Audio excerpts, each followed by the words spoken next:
Police with us here. We do. We're going to talk to those guys in just a moment. But on the note of Mother's Day, we want to hear all about the extraordinary mothers in your life. So here's what you do. Scan the QR code below to submit a story about your mother or a mother figure in your life for an upcoming Fox News project we are excited to be working on, and we will announce soon. So it's a bit of a surprise for the viewer and apparently a bit of a surprise for you as well. But share that story and you will be a part of that surprise.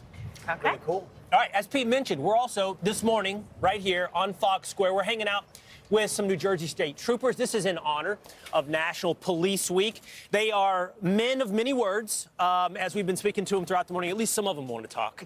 But we are very appreciative for the service so many give to our local communities, to our states. We were talking a little bit off camera. I said, can one of you guys please share, what is your proudest moment being an officer? And a senior officer here was volunteered, I guess. I don't know if he wanted to tell me, but what is, in your years of service, what moment would you say has made you the most proud? Saving a life, helping others, make sure, they go home to their family safely. And one incident was absolutely getting a distraught individual off a bridge ready to jump. Oh, wow, that is amazing. I didn't know you were going to share that. I'm so glad I asked now. It's such a great example of how much we appreciate you guys. By the way, not everyone here has had the years of service perhaps to accumulate that kind of experience. We got brand new guys as well. So how long have we now been serving the state of New Jersey? Just graduated in February, so not that long. Just got on. Just got on. Since February? Since February. But you were also telling me your proudest moments already occurred, right? My proudest moment was walking across that stage, becoming a New Jersey State Trooper. Oh, I thought being able to put this uniform on. So. I thought you told me he's being trained by this guy right here. He told me a minute ago this was his proudest moment. He's being trained by this guy. How's he doing so far? He's doing great. He's retaining all the information that he's been provided with, and he's out there doing the job. Great. All right, one more thing I want to ask you guys. I'm curious, and out of genuine curiosity, I would love to know. So, in your years of serving, the state of New Jersey, what is your interaction with the public? I mean, do you feel like when you see members of the public, you are often appreciated, or do you feel, there was a lot of tension a few years ago when it came to law enforcement. I'm just curious, what do you feel like the attitude is right now with law enforcement and the public? I believe they're definitely happy to see us, especially when they need help on an accident or they broke on the side of the road. Do you guys feel like you hear that? Do you hear the appreciation? I personally have, especially on the side of the road with helping motorists out. I get a lot of thank yous, and I have positive interactions most of the time. So. All right, there you go. So Pete had the first interview. I got the second. That means I get to tell these guys how much we appreciate them, not just with my words, but here's what we've done. All right, here in front of you is barbecue for you guys, so you can now let your hair down a little bit, dig in. We've got barbecue. It's all for you guys this morning as we kick off National Police Week. So, dismissed, guys. Go get some barbecue. Better get to it before Hegseth. Oh, Pete's too late. already gotten too to late. it. He's already got a handful right there. I figure I had to taste test it for them. It's excellent. Go for it. It's good? There you go. Great job. Thank you. Awesome. And I can't read this. All right, we're got gonna barbecue in your mouth? now. All right. Well, while Pete chews and swallows, we're gonna move to the crisis at the border. A record number of migrants continue to flood the U.S. border after the end of Title 42, and now Border Patrol is warning severe weather in the area is making the dangerous journey to the U.S. even more risky after a deadly tornado yesterday. Matt Finn is live in El Paso this morning with the latest. Matt. And Will, behind us here on the streets of downtown El Paso, you can see there are migrants sleeping on the pavement right now. Some of them are starting to wake up as the sun comes up. They're spread across 2 or 3 city blocks here in downtown El Paso. Basically the overflow from the Sacred Heart shelter here. And this morning, 2 full days after Title 42 expired on Thursday, the Biden administration is still fighting to essentially quickly release as many migrants as possible under its proposed parole with conditions policy, which would allow the federal government to release migrants without a court date. Instead, the migrants would be required to make an appointment on their own. Now, a federal judge blocked the use of that policy with a 2-week restraining order and instead ruled that migrants can only be released with a court date. Well, yesterday, that federal judge denied the Biden administration's request to place a hold on his own ruling. And the judge questioned why the Biden administration is pushing to release so many migrants on, quote, parole, after Department of Homeland Security Secretary Mayorkas claimed this week that only a small number of migrants would be paroled anyway. That judge writing in part, quote, DHS's Chicken Little arguments about the impact of it not being able to misuse parole under either policy as a processing tool for the surge of aliens arriving at the border are hard to square with the DHS Secretary's recent comments that only a fraction of the people that we encounter would be paroled into the country.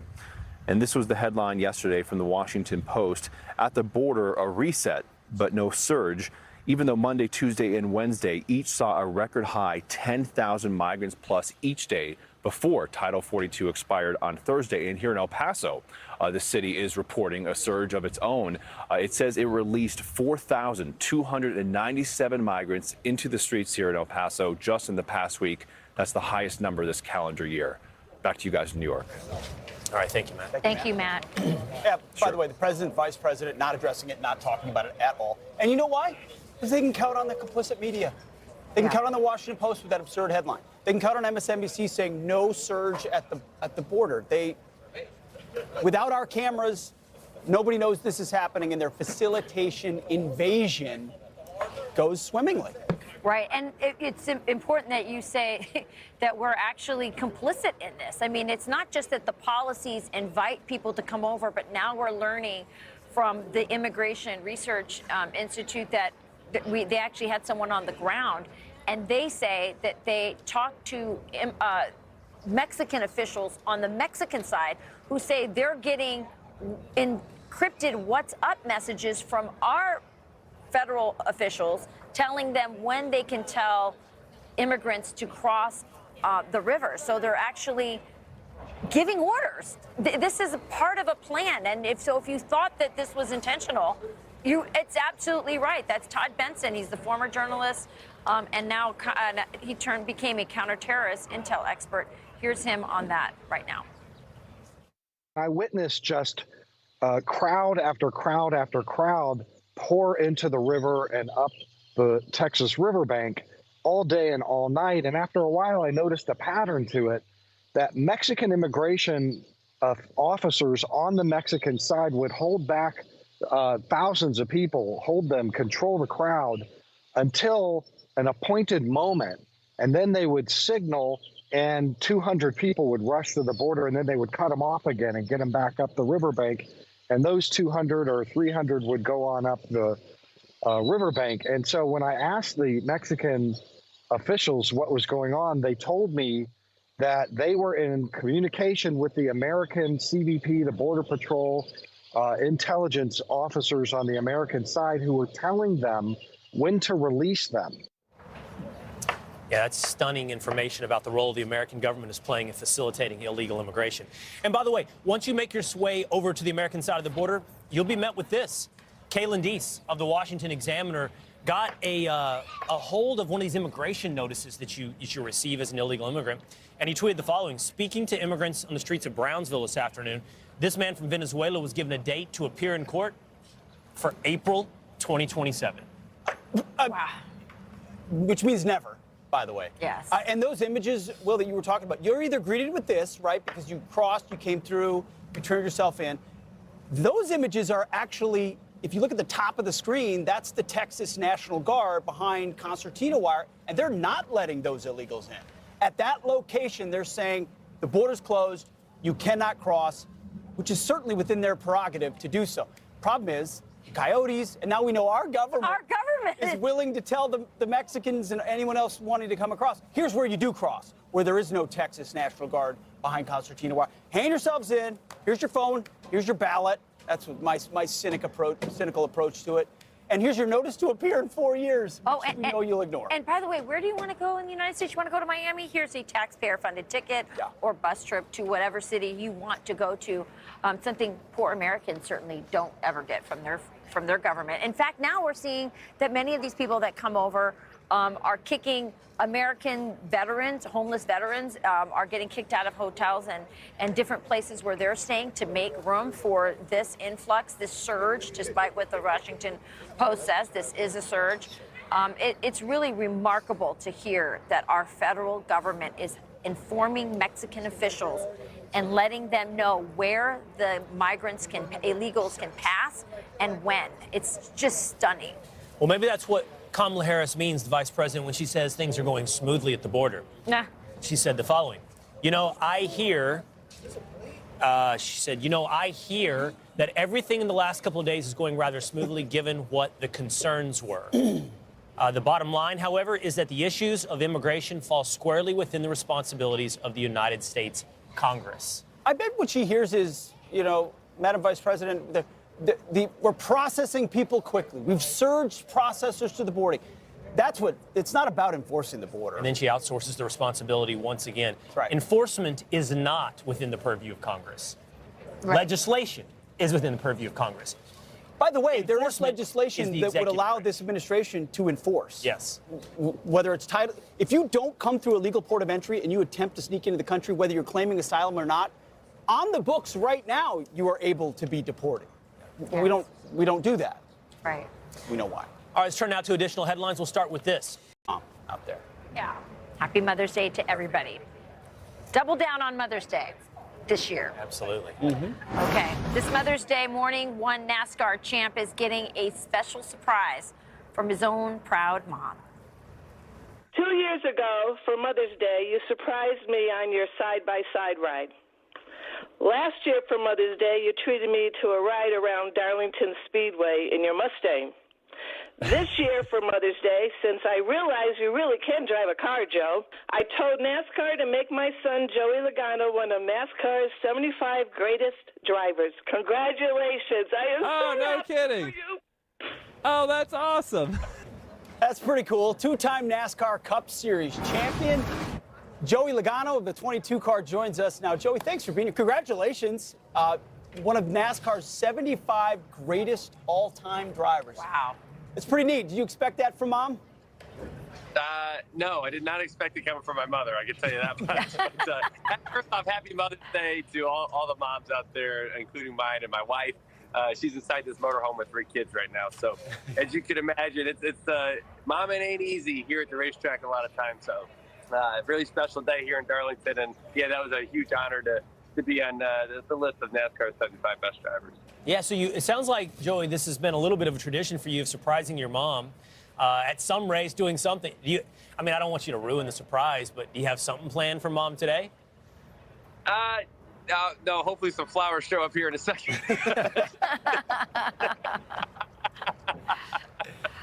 Well, Joey, talk to us about the season. You've got, I believe, 2 wins so far in the Cup Series this year. You won last year. What are you looking forward to here today at the Goodyear 400 at Darlington? Where's your mind here about halfway through the season or getting there? Yeah, our season's been kind of up and down. Coming off the championship last year was great, and we've been had some good runs, and we've had some kind of up and down type deals here. But Darlington, to me, is one of the most fun racetracks we go to. It is the throwback weekend. It's a throwback type racetrack. We've been racing here for years, throughout NASCAR's 75 years of history. And it's throwback weekend. So that means all the race cars have a really cool throwback paint scheme. Mine's one of Mark Donahue's schemes for Team Penske that kind of started what Roger Penske has started here at the Penske Motorsports for this long, Penske Racing for this long. So it's been a cool weekend to see all the cars. All the fans love it. They all dress up with their throwback gear, whether it's back to the 90s or 80s or even before that. So it's fun to see all the fans as well as the race cars. Oh, that'll be cool. So a lot of Earnhardt gear, some Petty gear out there. Yep. Cale Yarborough. Let's throw it really far back. Let's do this. Well, and now someday, 30 years from now, there'll be a lot of Logano gear. Let's let him live in the present. Okay, for a moment. okay. I'm just saying. One day you'll be retro. One day we'll all be retro. All right, so in the present today, you got to watch Joey, watch the Goodyear 400. It's at Darlington Raceway, 4 p.m. Eastern Time. It'll be on FS1. And by the way, on May 25th, Joey's going to host a charity country concert at Coyote Joe's in Charlotte, North Carolina. It's going to have Lee Bryce, Randy Houser, Mitchell Tenpenny, and many, many more. And we'll be tuned in for that, Joey. Good luck today, man. Good luck. Good luck. We'll be watching. Thank you guys for having me on. It's going to be a great time. Thanks, Joey. Bye, Joey. Yeah, I know where they're at. His bus is literally, his house is behind him as they prepare for the racetrack. Pretty cool. All right, coming up, from the southern border to your weekly budget. The decision of Biden's cabinet secretaries have a big impact on everyday life. So who are they and what do they believe? Will and I go off the wall coming up. Plus, waiting for Biden's top cabinet leaders, who's in the cabinet has an impact on your life based on the policies they pursue. Oh, the men and women behind the man. So who are they and what do they believe? Let's go off the wall to find out. We'll start with perhaps the most famous or infamous, Alejandro Mayorkas, Secretary of Homeland Security. He's held throughout his career various roles at DHS, including during the Obama administration. Now, of course, he has led the debacle or purposeful chaos at the southern border of the United States. And he's the right character for that job if it is purposeful care. You mentioned it. He led the implementation of DACA, meaning the Dreamers. So the folks that came here at a young age, their parents brought them illegally or they came solo and wanted them to become citizens. You know, his parents fled Cuba during the revolution there. So he himself is an immigrant, which is a wonderful thing. And it's exactly what we want in this country. But he's taken the positions he's had at Homeland Security and his background with DACA and basically become the open borders czar, saying the border's closed, but it's certainly not. Yeah, certainly denying reality. Here's some of his greatest hits. The challenge that we are encountering at our southern border is by no means unique to the southern border of the United States. I cannot overemphasize that our current situation is the outcome of Congress leaving a broken, outdated immigration system in place for over 2 decades. And by the way, it didn't start on day one. This is a decades-long problem. The immigration system hasn't been fixed since the 90s. He's a good blame placer to everybody else. He's been in that department for decades as well. So we move from HHS to the Department of Energy. Secretary of Energy is Jennifer Granholm. She's the former governor of Michigan.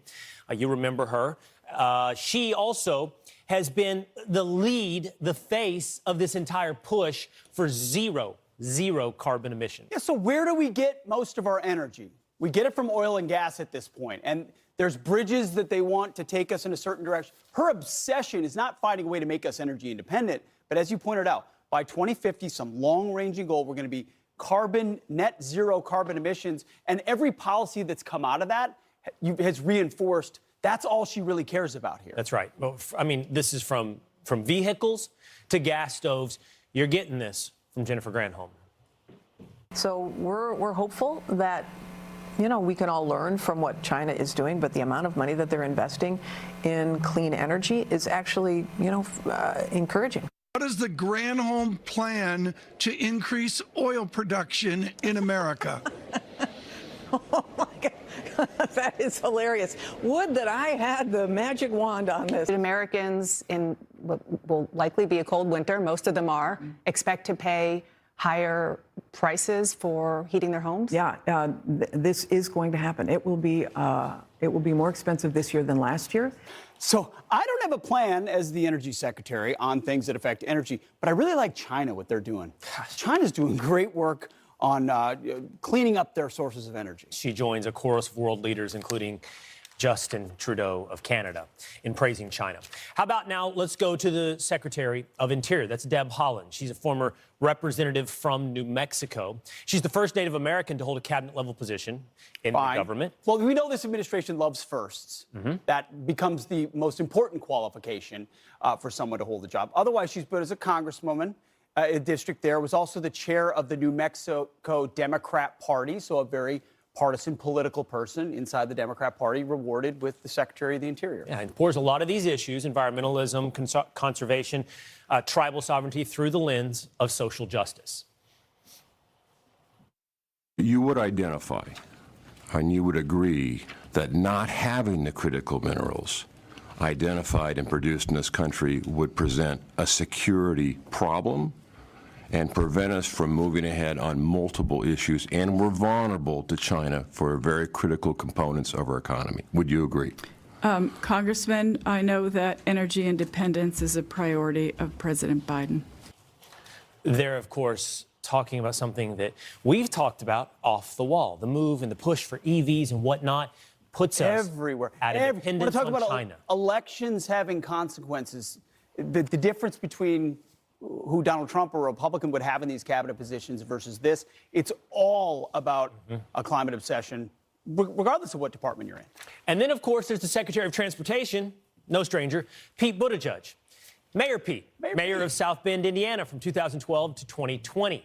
And he became famous, in essence, by running for president. That's right. So we went through the qualifications of a lot of these. He's the Secretary of Transportation. Before that was the mayor of a decent, God bless South Bend. And in between. And in between did that, but didn't do a very good job with transportation when he was here. But because he did this, he went here. Right. And now he tells us about all these roads and how racist these roads are. We've got a crisis when it comes to roadway fatalities in America. We see a lot of racial disparities. Black and brown Americans, tribal citizens, and rural residents much more likely to lose their lives, whether it's in a car or as a pedestrian being hit by a car. There are a lot of reasons related to discrimination, related to even the ways that roads are designed and built. Racist roads. Racist. The men and the women behind the man. When you wonder whether the president is present, worry not about who's running your country. Yeah, don't worry. They've got it. They really do. All right, still ahead. Bennifer fans looking for reasons to be optimistic after new pictures surface showing them appearing to fight. Well, everybody fights. Yeah. A little. Not on Mother's Day, hopefully. Plus, honoring a great American icon. All right, it's time for another pop culture roundup, and this time we have a very special guest. Joe Piscopo is here with us, and we're going to touch on the latest and the greatest in all the Hollywood drama, and boy, is there drama on this next story. Breaking Bennifer backlash. Photos from Jennifer Lopez's movie premiere sparking rumors of tension. But are things really as bad as people make them out to be? So you saw some of this footage. People say they're fighting. What are your thoughts? I'd leave them alone. Oh my gosh, they're a beautiful couple. Didn't they break up for like a long time, right? Yeah, and then they got back together. They're back together. Who does that nowadays? Look at this is love. I would just totally leave it alone. So there are moments where it looks tense, and I'm Hispanic as well, and I'm just like, that's just how we talk. I think you get it as an Italian. Like, we just talk, and now he's doing the same thing with his hands, and he's talking. They're not fighting. They love each other. He always seems like such a cool cat. Did you see when they had the footage of him closing the door, and he was so exasperated that someone was actually had him on camera. He just went, "Oh my gosh, I'm opening the door for my wife. Leave me alone. Leave them alone. They're a beautiful Hollywood couple." I agree. I'm so happy for them. They're not fighting. They're just, he's becoming more Puerto Rican. All right. Jamie Foxx has been out of the hospital for weeks despite ICU claims, according to his daughter. So people not sure, is he sick, is he not? Yeah. Why don't they just tell the whole story if they're going to post on Instagram? I don't know why. We're talking about doing the radio like we do every morning at AM 970. If I may. AM 970. Don't miss that show. It's so good. You've been on, and yes, we I always have. I appreciate love it. that. But you have to be careful of what you do, what you say. We layer it back. When we're on the radio in the morning, we layer it back. I triple check, quadruple check facts. Don't put something out there. This is one of the great stars ever in Hollywood. Yeah. Jamie Foxx. I mean, what an incredible talent. Great guy, I understand. And then they're going to put something up. Your kids are watching. His kids are watching. But his kids are posting, Joe. They're posting he's okay, but they're not saying what happened. Yeah. So a lot of questions. Yeah, but I would just to go out and say, oh, he's near death, and then the kids had no, I think, choice but to post back, right? Well, we don't know what happened. We're glad he's Wishing doing him well. all the best. Beautiful family, too. All right. 37 years ago, Frank Sinatra introduced this guy, Joe Piscopo, as an Italian with a unique set of pipes. What an honor. Yeah. That was, this is the greatest generation. I know my mom's watching. Happy Mother's Day, Mom. You, Rachel, happy Mother's Day as well. But Frank Sinatra was a hero. I want to show this is a big moment. Let's see it. He's got good stage presence, great set of pipes. He's Italian. Here's my new discovery, Joe Piscopo. What was that like? I was petrified. David, your crew, he knows. He worked with Mr. S. And I had such respect for Frank Sinatra. He was the same age as my father. It was all about my dad. Yes. The respect, the Italian-American, North Jersey Italian-American. Yeah. So, and then he said, Mr. S said, hey, I want you to dress like me and show up on Solid Gold with Dionne Warwick. And I had the whole makeup on right up against Frank Sinatra, and he loved it. And I go like this. My people, we go like this. Thank God. I love it. Well, you're going to be reviving your role as Spanx International. You're going to be singing for us live at 9 a.m. Thank you for that. Okay, you mentioned your mom. Yeah. So I want to give you a chance because your mom, this is amazing. Your mom's still alive. Yeah, she is. She's doing great. Thank you. And How old is she? Well, she said not to say anything, but oh, come on, Mom. You know, I tell you, she's getting close to 100 now. Again, I have to tell you, Mom, I love you. She is the head of the family. She is the boss of the family from Newark, New Jersey, one of 10. And they just instinctively took care of la familia, es muy importante. La familia muy importante. Mom. Italians, Hispanics, they get it. This is That's a right. great Italian mom. Happy Mother's Day. Beautiful picture. Happy Mother's Day, Mom. And to you too, Rachel, again. Oh, Joe, thanks for It's a beautiful coming. day. Are you kidding And don't me? forget, the Yep. Joe Piscopo Show on the radio, AM 970. Thank you. All right, you Thank got you. it. All right. And a little swinging later, baby. We're going to do a little Frank Sinatra Yeah, later. I love it. We can't wait. Never easy. I don't know personally, but I'm told. Our next guests were all pressured to end their pregnancies. It's a great story. They were pressured to end their pregnancies, but they chose life instead.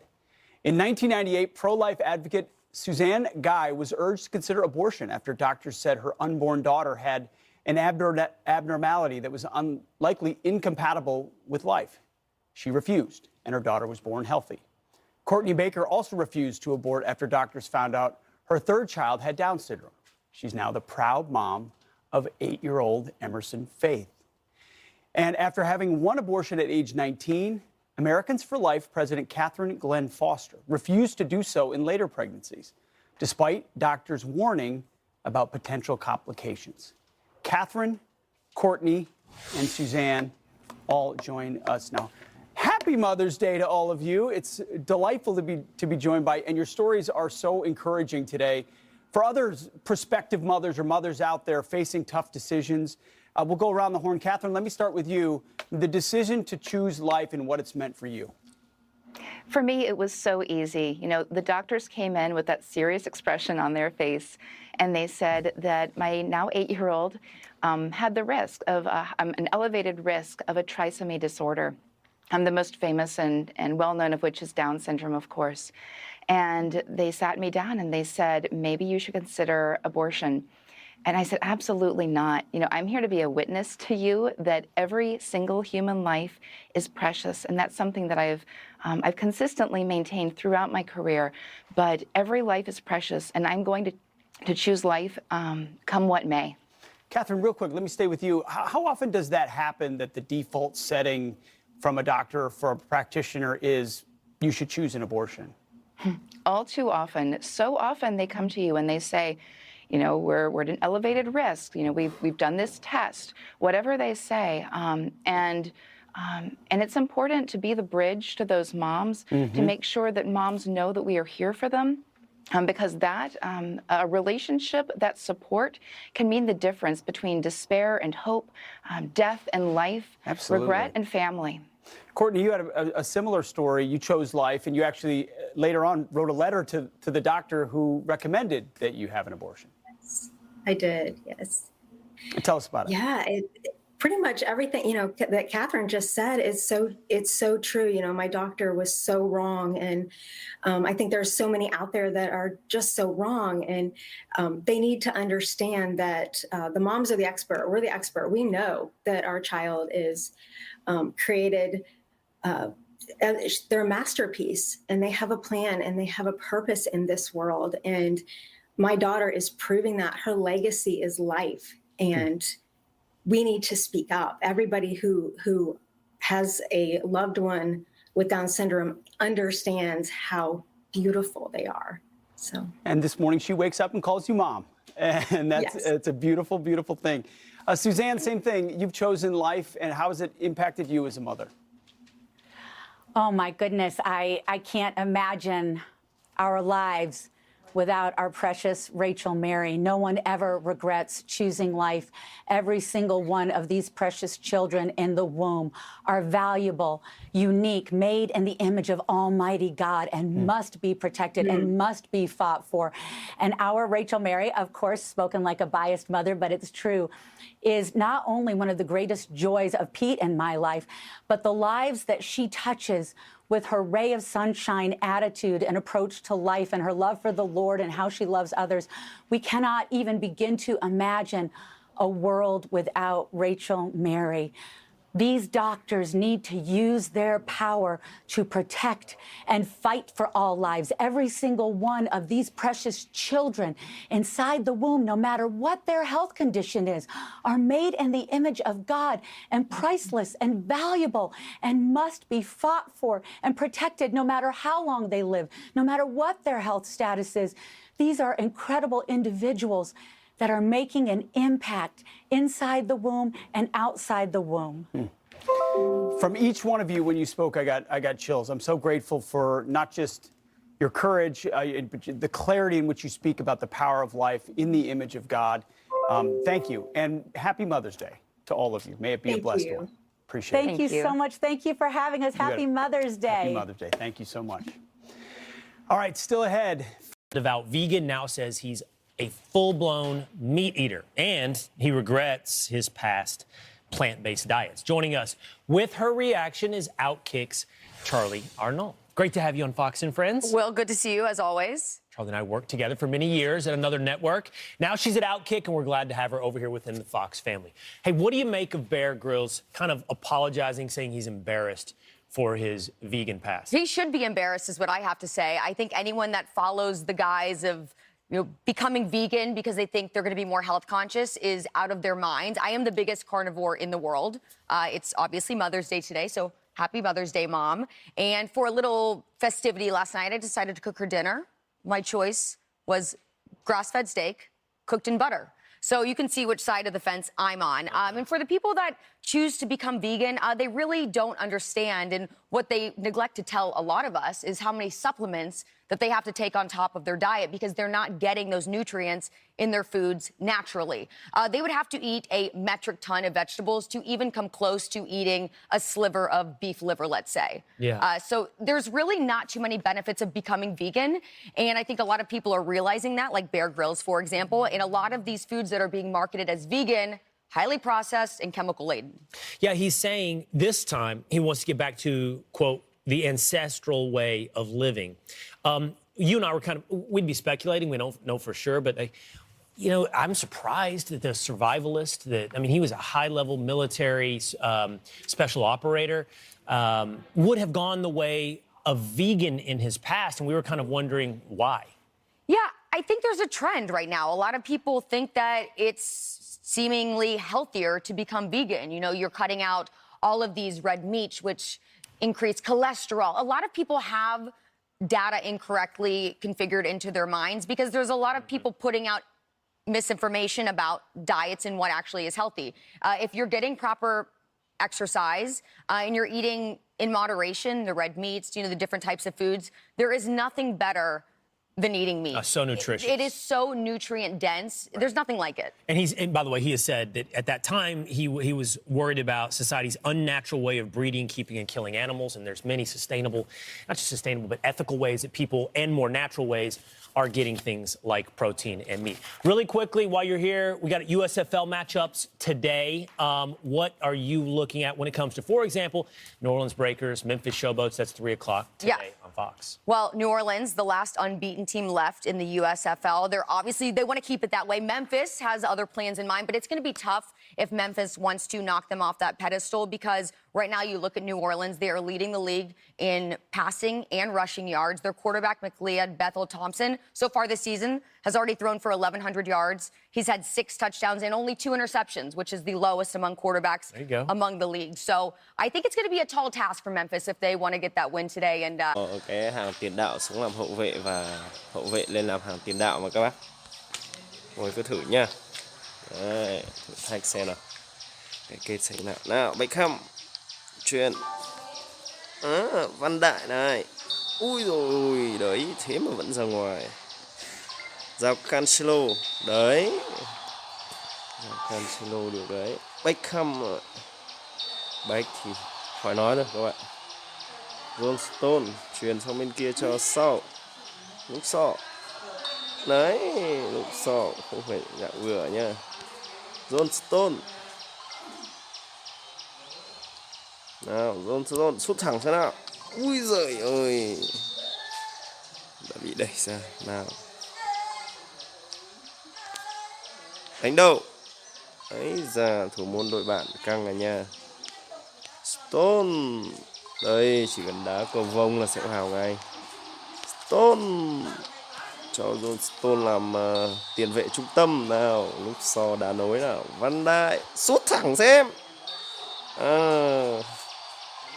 Nào John Stone thử sút thẳng nhá. Ui rồi căng phết đi cả nhà. Đây Stone không sút thẳng được. Ấy chà. Không ra gì phết đi chứ. Ui giời. Giao Cancelo. Rồi ok. Thủ môn Senny 123, Chem 212. Như vậy là đối thủ hơn chúng ta một over nhưng thấp Chem hơn. Đấy, test xem nào. Fan đối thủ nhiều fan hơn mình luôn. Rồi. Nào, đội hình của bạn có Su Thọ. Van Dijk lên làm tiền đạo. Úi giời ơi. Nào. Van Dijk gặp Giao Cancelo. Úi rồi. Bị chặn lại rồi. Nào. Van Dijk. Ây da. Hậu vệ của đội bạn là thằng nào đây?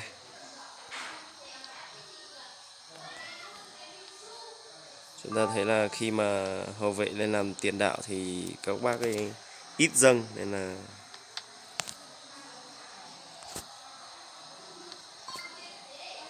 ít dâng lên quá. Lừa đối thủ nào lúc sau. Đó, chúng ta cứ đá cầu vòng là vào. Sút thẳng này giờ khó ăn lắm các bạn. Jack Grealish này chạy. Beckham. Rồi, căng nha. Nào, John Stone đá cầu vòng luôn.